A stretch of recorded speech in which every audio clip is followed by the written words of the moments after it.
And so in the brief time that I have, I'm going to talk briefly about my experiences working with the justice involved population.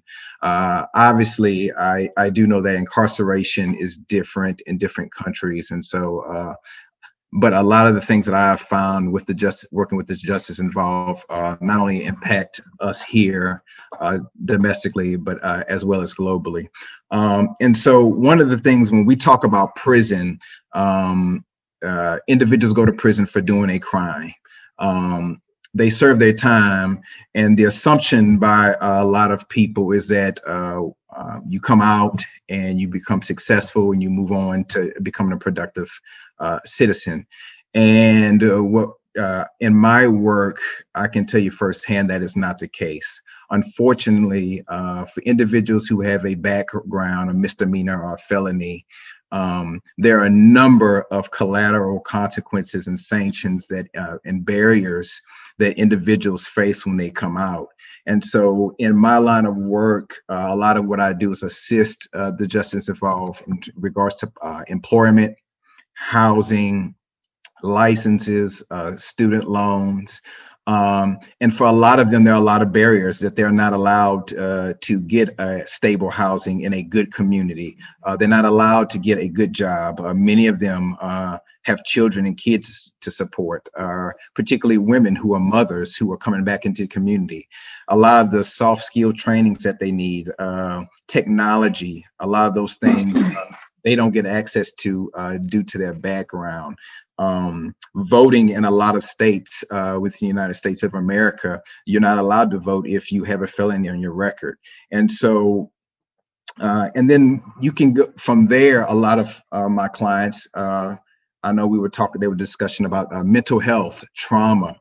There are a lot of other needs, discrimination, particularly with minorities. And so when an individual comes out of prison, it is not as simple as picking up and moving on with their life. There's a lot of barriers that go into that. And so one of the things that and if you take it a step further, this not only impacts the individual, but it also impacts the families that they go back to. There's no stable income coming into the family. And so after a while, if you are a person with a felony in your background and you can't vote, you can't work, you can't find a place to live, unfortunately, a lot of my clients go back into the same habits that they were going back into. This does not excuse them for some of the behaviors that they commit.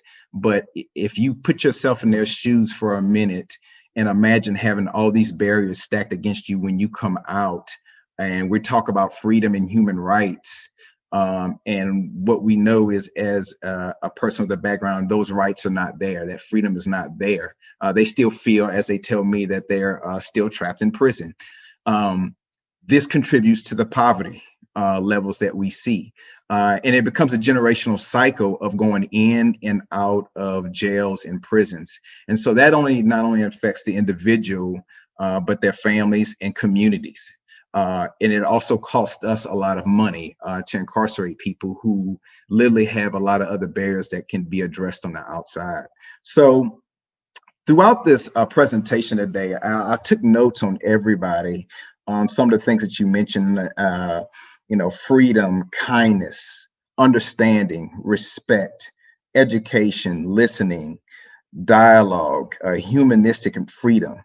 Dr. Roberts just touched on with his students how in 5 minutes they came up with 126 problems, and really talking about how can we address a lot of these things collectively. And just some of the things that we'll discuss in those common themes is how you do that. Listening, understanding, and respecting. If you take it from a religious perspective, whether you're Christian, Buddhist, non-denomination, doesn't matter. Love thy neighbor.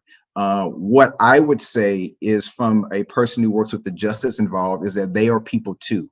And kind of taking a step forward and kind of quoting myself already, what my quote is going to be is that a person's past should not define their future.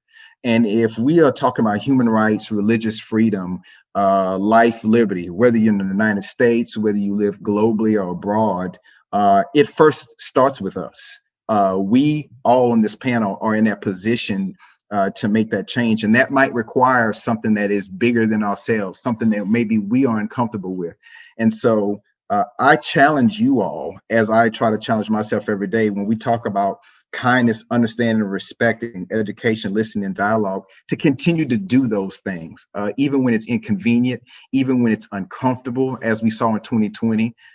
With social inequality, racial inequality, the pandemic.